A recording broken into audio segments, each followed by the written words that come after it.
Bienvenidos, queridos hermanos, a esta lección bíblica número 17 de nuestra segunda temporada. Hoy vamos a dar inicio a algo bien interesante, que es la introducción al libro del Génesis. Es muy importante que antes de que se lea un libro de la Biblia, podamos tener una introducción general de lo que ese libro nos dice, dónde se escribió, quién lo escribió, por qué lo escribió, los contenidos, las divisiones que existen en ese libro. Y uno de los libros más llamativos de toda la Biblia, no el más importante, pero sí uno de los más llamativos, es el libro del Génesis. Así que les invito a todos ustedes, les recuerdo lo que siempre les digo. Hay gente que me dice que soy muy repetitivo en mis introducciones, pero bueno, señora, discúlpeme, pero así como usted ya tiene tiempo viendo las lecciones, hay personas que esta es la primera vez que ven una lección. Entonces, si no les digo, pues ellos también van a sufrirle, y así es como se va formando a las personas. Miren, aquí tengo el libro base que estoy tomando yo como base para este curso o estas lecciones bíblicas, que es Curso Bíblico Popular de Editorial Progreso, del padre Agustín Petrocelli como autor. Ojalá que lo puedan adquirir. Este es el tomo número 2, porque hay tomo 1 y 3. Son 3 libros diferentes. Y bueno, las lecciones bíblicas número 1 son las del tomo 1. Estas son las lecciones bíblicas de las lecciones número 2 o temporada 2 del tomo número 2. Así que, hermanos, les invito a adquirirlo en una librería como San Pablo, como Bonaprensa, como Clavería, o lo pueden comprar en Mercado Libre o en Amazon también, ¿no? Es muy fácil adquirirlo vía internet y les va a llegar hasta la puerta de su casa. Yo no los vendo, porque luego me dicen, mándeme a mí. No, es que yo no los vendo, doña, yo no soy ¿cómo se llama? Soy editorial. Pues vaya usted a la librería de su ciudad y allí lo va a encontrar. No puedo ayudarles en eso porque pues yo no vendo libros.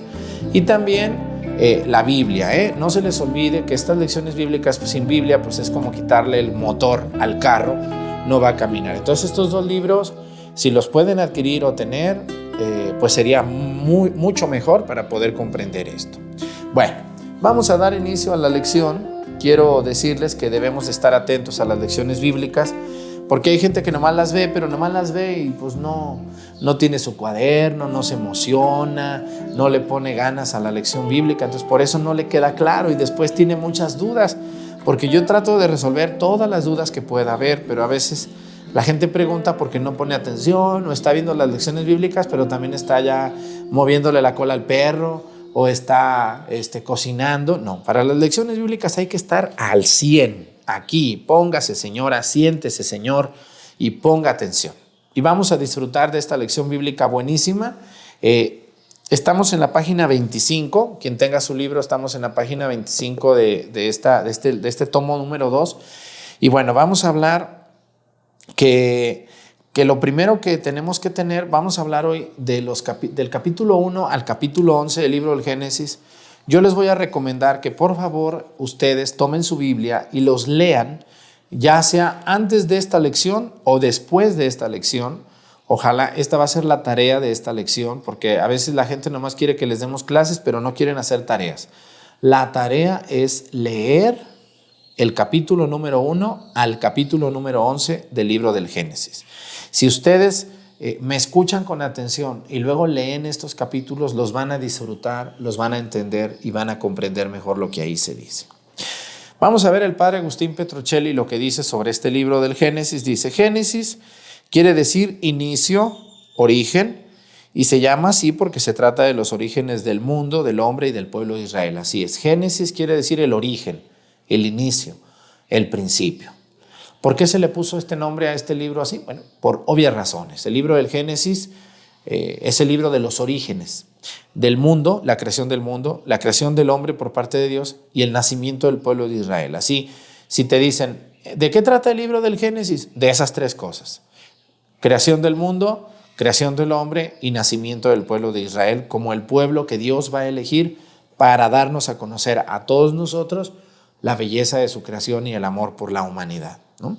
Entonces, el Génesis es la base primera de todo lo demás que existe en la Sagrada Escritura. Dice: es uno de los libros más atrayentes de la Biblia. por los temas fundamentales escritos. Así es, pues ¿cómo no va a ser fundamental? Imagínense, ¿quién de ustedes cuando uno crece, pues uno tiene mucho interés en sus orígenes, sobre todo la gente que ahora vive en una ciudad, pero que no nació allá, o que nació ya en la ciudad, pero sus padres o sus abuelitos eran de algún pueblo, donde cuando ellos eran niños, los llevaban a ese pueblo en vacaciones, en diciembre, a pasar la Navidad, a pasar las fiestas patronales de ese pueblo. Yo creo que muchos de ustedes que están viendo estas lecciones bíblicas tuvieron esa experiencia de que su padre o su madre eran de algún pueblito, de algún ranchito, y ellos, sus padres, yo creo que les platicaban cuando yo era niña, cuando yo era niño, cuando yo crecí, cuando yo iba a la escuela.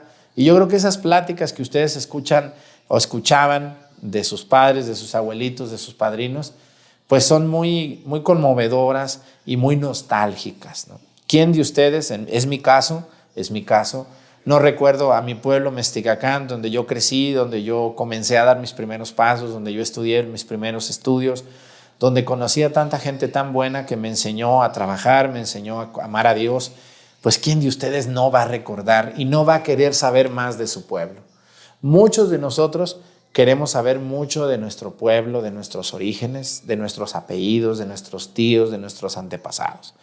Pues imagínense, ¿quién de nosotros no quisiéramos saber el principio del nacimiento del hombre y del mundo? Bueno, por esos temas, el libro del Génesis es un libro tan interesante y tan estudiado y tan buscado entre las personas que buscan encontrar sus orígenes. Por eso el libro del Génesis es un libro verdaderamente interesante y necesario para toda persona que quiere saber sobre sus orígenes. Dice, es muy interesante por los temas fundamentales que trata, dice, pero al mismo tiempo por su género literario y sus características nos plantean muchos problemas y cuestiones. Así es, miren, hay que entender muy bien, y algo que quiero dejar muy claro antes de continuar este estudio es que este no es un estudio ni de ciencia, ni de anatomía, ni de estudio de los minerales, ni de estudio de otras cosas.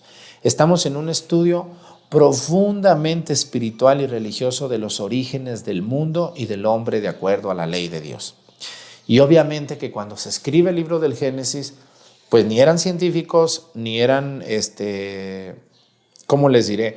Ni eran biólogos, eran personas creyentes, fabulosamente creyentes y confiados en la palabra, en Dios, que escribieron de manera muy sencilla los misterios tan profundos de los orígenes de la humanidad. Esto nos va a dar muchas luces, lo que aquí está escrito, pero también nos va a causar mucho conflicto en algunos temas que vamos a ir, si no en esta lección, en las siguientes, no se desesperen. Porque el hombre, ¿dónde están los otros hombres? ¿Cuántas mujeres había al principio? Todo esto que nos brinca a la cabeza y que al hombre a veces lo perturban, son preguntas normales. Todos ustedes que tienen tantas interrogantes sobre los orígenes de la humanidad, es muy normal. Qué bueno que usted, señora, usted, señor, tiene tantas preguntas. Pero bueno, téngame paciencia y le vamos a ir dando respuesta poco a poco. Porque mucha gente quiere que yo en 15 minutos le responda todo el misterio de la humanidad. No, señora, espérese, take it easy, calmadita, calmadito, no se me desespere, ni se me altere. Todo vamos a ir pasito a pasito, así como el bebé que primero gatea y después de que gatea da sus primeros pasos y se cae muchas veces y después termina corriendo hasta que de viejo otra vez se cae y ya no puede. Bueno, pues así también vamos a seguir estudiando el libro del Génesis. Entonces, el libro del Génesis es una maravilla, pero también ha causado muchos problemas a muchos estudiosos, a muchos teólogos, a muchos religiosos y a muchos agnósticos, que hoy tenemos una epidemia de agnósticos, ¿no? Y una epidemia a veces de gente majadera que ofende la fe de los demás sin respetarla. Así que yo les pido respeto a quien no piensa como nosotros, y si no les gusta, pues que Dios los bendiga y los acompañe. Váyanse a ver quién les enseña, a ver quién los aguanta, porque aquí estamos con el corazón abierto aprendiendo las verdades de la Sagrada Escritura. Y si no, pues bye bye, no vamos a estar aquí discutiendo con esa gente agresiva que no los tiene contentos, nada les alegra, nada les motiva. Qué tristeza, personas que siempre están y son contrarias y contrarios a todas las verdades y a todo lo que existe tan bello en el mundo. Dice, vamos a hacerlas algunas preguntas y vamos a irlas respondiendo. Dice, ¿el mundo y el hombre fueron creados así, tal como lo dice la Biblia? Nos preguntan. Bueno, es una pregunta muy complicada de responder. Dice, ¿el mundo y el hombre fueron creados así como nos dice la Biblia? Miren, si nosotros vamos a la Biblia, vamos a ver que Dios va a crear todo lo que existe en 6 días, ¿no? 6 días, 6 días. Y van a decir ustedes, padre, pero según la ciencia dice que fueron millones de años en que se formaron las rocas, se formó el agua, se separó de la tierra, en que los animales comenzaron a nacer como unicelulares en el mar y luego pluricelulares en el mar y luego etcétera. Todo eso que seguramente ustedes en biología ya lo estudiaron y dicen, cuando yo corroboro lo que la ciencia me dice con lo que me dice la fe, pues tengo un conflicto, padre, porque la Biblia dice que en 6 días Dios creó todo y en el 7º descansó. Entonces, ¿usted cómo me explica, padre, que eso dice la ciencia y que la Biblia dice que 6 días? Bueno, la respuesta es la siguiente. Ahí les va. Hay una parte también en la Sagrada Escritura, más adelante, que vamos a decir que para Dios un día es como 1000 años. ¿Por qué? Porque Dios no está en las dimensiones en las que todos los hombres estamos. Todos ustedes y yo, señores, nos manejamos en 2 dimensiones, la dimensión de espacio y la dimensión de tiempo. Toda persona, incluido el padre Arturo, ocupa un espacio aquí, esta oficinita donde yo atiendo a la gente y donde grabo estas lecciones, y no puedo ocupar el espacio que tiene allá donde está un florero, donde tengo una silla. No puedo yo estar aquí y allá al mismo tiempo. No puedo. Ese es mi espacio. Este lugar concreto donde yo me desenvuelvo, donde yo vivo, donde yo camino, donde yo corro, donde yo me duermo, es el espacio concreto que yo ocupo en este lugar. Y también el tiempo. Podemos detener enfermedades, podemos detener el hambre, podemos detener la pobreza, pero lo único que el hombre no puede detener es el tiempo. Nadie puede parar el tiempo ni detenerse en el tiempo. Por lo tanto, toda persona ocupa un espacio y un tiempo en el que vive. El día que ustedes y yo nos muramos, en la cruz que te pongan ahí en la tumba van a decir, nació el 18 de julio de 1981, que es la fecha de mi cumpleaños, y murió, o sabe Dios, pero ahí le van a poner cuando me muera, que ese día me morí y que hasta ahí mi tiempo aquí en esta tierra se terminó.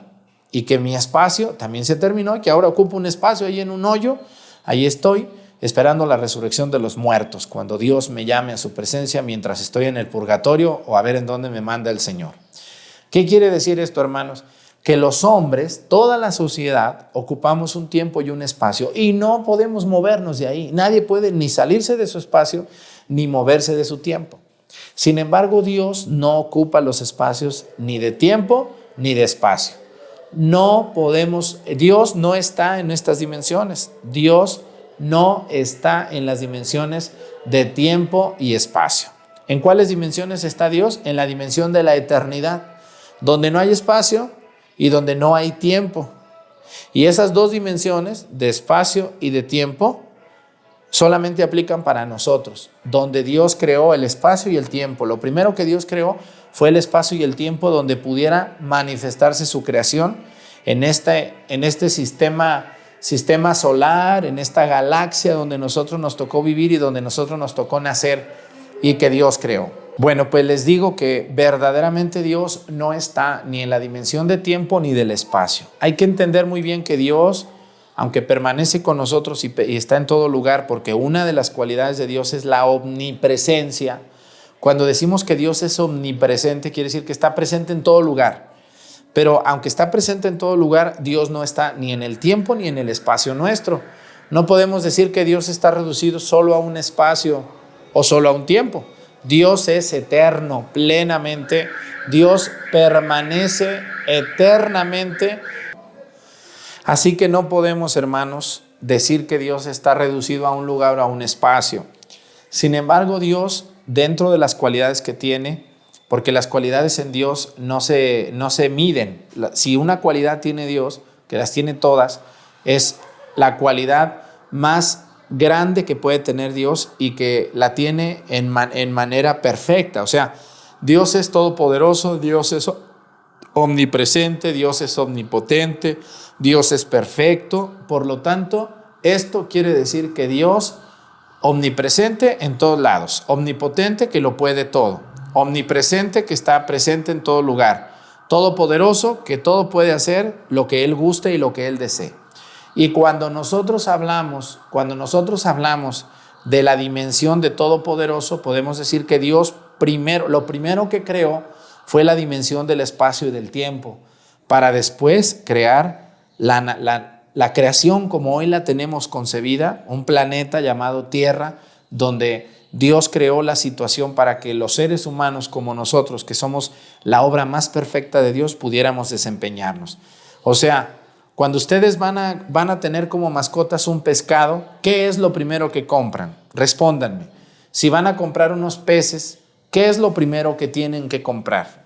Si compran los peces y se los dan en una bolsita, ¿qué va a pasar con esos peces? Pues no van a prosperar.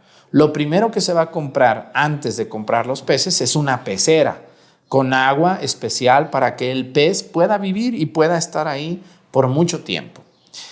Igualmente, cuando Dios iba a crear al hombre y a la mujer como su creación máxima, claro que Dios creó todos los animales, todo, lo primero que creó fue un ambiente propio, como llamamos el planeta Tierra, y lo primero que creó, y pedagógicamente eso es lo que nos dice el Génesis, si ustedes se fijan, lo primero que Dios creó no fue al hombre, lo primero que Dios hizo fue separar las tinieblas de la luz, ¿no? Creó la luz, y cuando dice crear la luz, bueno, pues creó el sol, que diera calor, que iluminara, y las tinieblas las separó, ¿no? Lo segundo, el agua y la tierra, separa el agua y la tierra. No quiere decir que ya estuvieran, sino que Dios va creando. Por eso nosotros tenemos que leer con mucho cuidado y con mucha caridad, porque hay gente que tiene muy poca caridad en sus expresiones, hay gente muy grosera. Si yo les enseñara los WhatsApp, hay gente que no tiene pero ni un pelo de caridad. Son personas agresivas, ofensivas. Entonces, cuando una persona así, que es una persona infeliz, que es una persona que a todo le pone pero, que a todo le pone contra, y abre la Biblia y se pone a leer los primeros 11 capítulos del libro del Génesis, va a decir, esto no puede ser. Yo estudié en biología, que así, que allá, y que el otro, y que aquello. Bueno, sí, hermano, pero hay que entender que el libro del Génesis es una catequesis muy sencilla de la profundidad de nuestra creación. Y pedagógicamente es válida, porque lo primero que Dios hace es separar las tinieblas de la luz, luego el agua de la tierra, luego los animales, los que pastan, los invertebrados, los del mar, los reptiles, etc.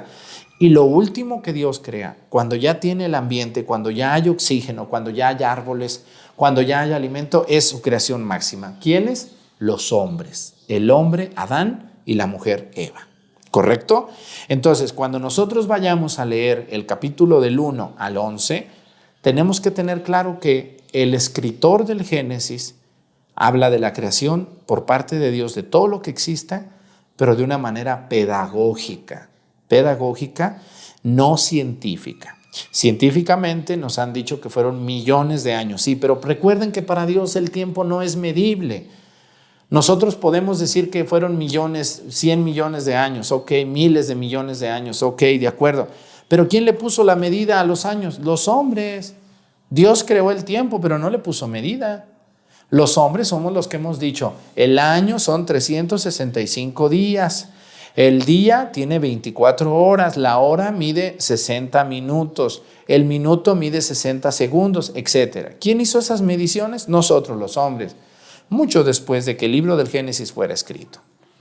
Así que, hermanos, el escritor del Génesis lo que nos quiere decir es que las mediciones del tiempo las pusimos nosotros, pero Dios hizo su creación en el tiempo que Él vio conveniente. Si Dios se tardó, según la medida del escritor del Génesis, un día, bueno, es un día. Pero para Dios, a lo mejor un día es lo que equivale a nosotros 100 millones de años. ¿Correctísimo? No podemos meter a Dios, que es Dios, en los parámetros que nosotros los hombres hemos creado. ¿De que Dios creó todo? Claro que sí. ¿Cómo lo creó y cuándo lo creó? Es un misterio. No podemos decir exactamente en un día Dios hizo esto o aquello. Bueno, es una manera muy sencillita y muy hermosa de explicarnos que Dios es el creador y Señor de todo lo que existe. Muy bien, vamos a ver otra pregunta que es muy, muy profunda. Dice, ¿cómo podría saber el autor bíblico lo que ocurrió en la creación? Pues aquí está, miren. Hay que recordar muy bien, hermanos, que en estos momentos, cuando ustedes compran un periódico, siempre hay algunas partes que a mí me gustan mucho que se llaman las crónicas. Hay crónicas, hay periodistas muy buenos para narrar y otros para escribir, porque no es lo mismo, hay unos muy buenos para narrar, pero muy malos para escribir, y hay otros que son muy buenos para escribir, pero muy malos para narrar. Una crónica escrita es maravillosa. Ustedes yo creo que alguna vez han comprado un periódico. A mí me gusta cuando puedo comprar un periódico y leerme las crónicas que aparecen allí de algún acontecimiento. Y las crónicas son de alguien que estuvo presente en algo que pasó y que después escribe, o que al mismo tiempo de que va sucediendo la situación va escribiendo. Cosa que no aplica al escritor del Génesis. Obviamente, el que escribió el desarrollo del Génesis del capítulo 1 al capítulo 11 no estuvo presente cuando Dios creó el agua, la tierra, la oscuridad, los animales. ¿Por qué no estuvo presente, Padre? Porque Dios crea al hombre y a la mujer hasta el sexto día. El sexto día. No lo creó el primer día. Si hubiera creado al hombre el primer día, pues se va a morir, se va a asfixiar. No había oxígeno, no había animales, no había plantas, no había alimento. ¿Me entienden? Entonces, si ustedes me preguntan, ¿y por qué el escritor del Génesis escribe si no estaba presente? Bueno, hay muchas cosas que uno puede escribir y que no necesita estar uno presente. Hay que recordar que nuestros primeros padres, Adán y Eva, los primeros que recibieron de Dios, recibieron la sabiduría perfecta. Y Dios les transmitió todo lo que sucedió. Y ellos mismos, al hacer una revisión de que era el primer hombre y de que era la primera mujer de toda la humanidad, quisieron interrogarse a sí mismos, decir, bueno, yo estoy aquí, pero para que yo estuviera, tuvieron que haber primero árboles, tuvieron que haber primero oxígeno, tuvo que haber primero animales antes que yo. De esta manera, el escritor del Génesis va a hacer una retrospección, o sea, para atrás, para ver cómo se fueron dando las cosas, y entonces se va poniendo por escrito de manera tan sencilla, porque de verdad que es admirable el que escribió el Génesis, cómo lo fue escribiendo. Vamos a responder otra pregunta. Son tantas preguntas tan profundas. Yo creo que me voy a aventar unas 200 lecciones con este libro. Están tan profundas y tan hermosas el Antiguo Testamento. Vamos a ver otra pregunta. Pregunta número 3 dice, ¿cómo poner de acuerdo los relatos de la creación con lo que se dice de la ciencia, la cual asevera que el mundo y el hombre se han desarrollado por evolución? Bueno, más o menos ya respondí a esta pregunta. Hay un hombre llamado Darwin, que habló de una de las teorías de la teoría de la evolución, que es una teoría y que no deja de ser teoría, no ha sido todavía avalada por la sociedad como tal, porque una cosa es una ley y otra cosa es una teoría. Yo puedo tener una teoría de los extraterrestres, pero no ha sido probado y no deja de ser una teoría. Yo pienso que a lo mejor existe vida en otro planeta, o yo pienso que no. Esas son teorías, yo creo. O tengo medio pruebas, pero no son pruebas contundentes. Por eso hay una ley que existe de que a lo mejor hay vida en otro planeta, pero no, una teoría, pero no es ley. Lo mismo pasa aquí. La teoría de la evolución habla de que los seres humanos fuimos creados, fuimos solamente evolutivos, o sea, que nace la chispa de la vida con el Big Bang. Ustedes han oído esa teoría del Big Bang, fue fortalecida y creada por un sacerdote, fíjense, que habla de que todo estaba comprimido y de repente hubo una gran explosión y todo lo que existe se fue desarrollando y se fue armando la vida, así como la tenemos, de manera muy lenta, progresiva, pero muy lenta. Bueno, yo les voy a decir que la teoría de la evolución con la teoría de la creación no están tan peleadas como parecen. No están tan peleadas. Dios creó la vida. Eso sí, ahí no hay duda de que tuvo que haber un principio ejecutor que movió, que creó, que fortaleció para que la vida existiera como hoy la tenemos, vida vegetal, vida animal o vida humana. Pero la evolución habla de que los seres van naciendo de otros seres. ¿Y pudo haber sido? Puede haber sido, pero lo que a mí me importa es que Tuvo que haber un momento de la intervención de Dios para que un chango dejara de ser chango y comenzara a ser hombre. Yo tengo algunas objeciones sobre el tema de la evolución en el sentido de que a partir de que los hombres y las mujeres tenemos la capacidad de estudiar las especies, que ya tenemos más de 2000 años, no ha pasado que un chango se convierta en hombre. Hasta ahorita no. O de que un hombre se convierta en chango, aunque hay gente que está de veras que parece eso, ¿no? Pero otra cosa es que parezca y una cosa es que sea. Entonces, a lo que yo voy es que cualquiera que sea la vida de una persona, necesariamente, hermanos, tuvo que haber la intervención de Dios para que una tortuga dejara de ser tortuga y se convirtiera en iguana, o para que una iguana dejara de ser iguana y se convirtiera en víbora o en venado. O sea, la evolución es algo muy aceptado en muchos ambientes, pero tiene algunas observaciones muy difíciles de entender, como es esos saltos tan profundos, tan fuertes, de un animal a otro, ¿no? O de un animal al ser humano. Por lo tanto, yo les quiero compartir y les quiero invitar que como católicos tenemos que entender que a pesar de lo que se diga de changos, de iguanas, de lo que sea, tenemos que entender que hay un dedo de Dios que interviene para dar vida. ¿Se acuerdan ustedes esa imagen de Dios y Adán? Las manos así, una mano de Dios así y otra mano de Adán así como recibiendo. ¿Han visto esa imagen? Bueno, eso significa la creación, es cuando Dios con su dedo toca al hombre y le da el regalo más maravilloso, la vida. Le da vida y lo hace hombre y la hace mujer.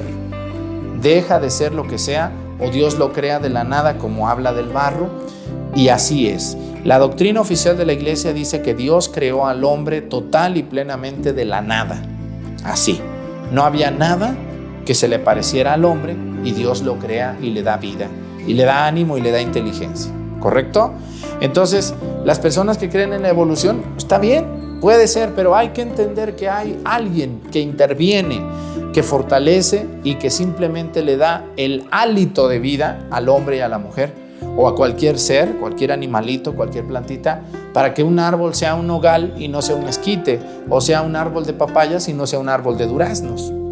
No puede ser que todo salga así simultáneamente, ¿no? o que haya un brinco total de un árbol a otro, sino que hay que entender que Dios todo lo hizo perfecto y dijo, la palabra de Dios dice, y Dios vio que todo era bueno.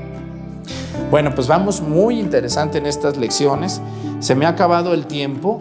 Vamos a vernos próximamente en la siguiente lección, que está buenísima esta lección 17. Gracias por darle me gusta, gracias por estar aquí, gracias por acompañarme. Les invito a que tengan su libro, su Biblia, y que pongamos atención a las lecciones bíblicas y que las veamos por orden, Señor. Si usted se conectó y no ha visto las lecciones anteriores, por favor, no las siga viendo hasta que vea la 1, la 2, la 3, la 4, hasta esta que es la 17. Todo por orden, no brincarse ninguna, no ver una por adelantado o ver una atrasada. No lo hagan porque van a cometer el error de su vida de no entender lo que aquí está pasando o tener muchas dudas de cosas que ya se dijeron. Que Dios me los bendiga mucho, que el Sagrado Corazón me los cuide en el nombre del Padre y del Hijo y del Espíritu Santo. Amén. Muchísimas gracias, muy buenos días, buenas tardes o buenas noches. Hasta la próxima.